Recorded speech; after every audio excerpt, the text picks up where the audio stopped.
I was talking to my mommy friends, and one of the toughest parts is really having to deal with this and explaining it to your children and explaining to them what is going on. So we brought in the founder of Mama Glow, Latham Thomas, and she's going to give us some advice on how to handle the situation and everything that's going on with our children.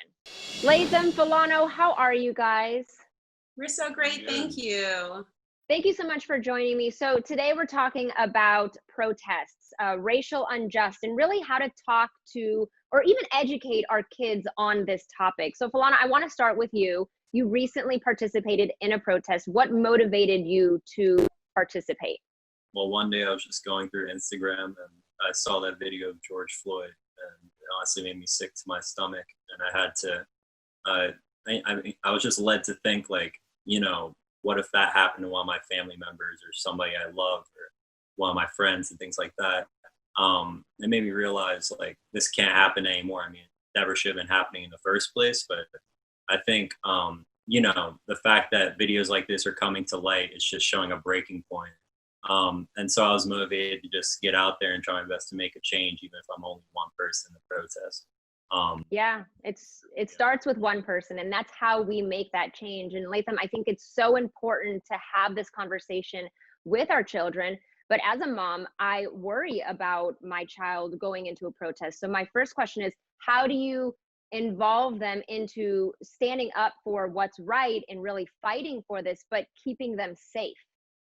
Yeah, I think there's so many ways to do this at home. There's all kinds of educational tools, including books, resource guides that you can start with children at a very young age. There's studies that show that very early on, children understand difference in skin color. They start to understand all these differences in terms of preferential treatment. And so we can do our best at home to unlearn things that we might have learned growing up, but also to teach better values for our children. So I think at home is the best place. And then for children that are older, bringing them out. I mean, at the silent protests we went to, there were young children there. I think that it depends the type of experience that you want to, just look into to make sure it is safe for family members. Otherwise, older children, it's great to go out and go as a family or go with friends. If they're going to be with their friend groups, really make sure that they are safe, that they have hydration, that they have their ID, their cell phone is charged, and that they are in a space where they know where all the exits are. It's really important so that they can make sure to maintain safety.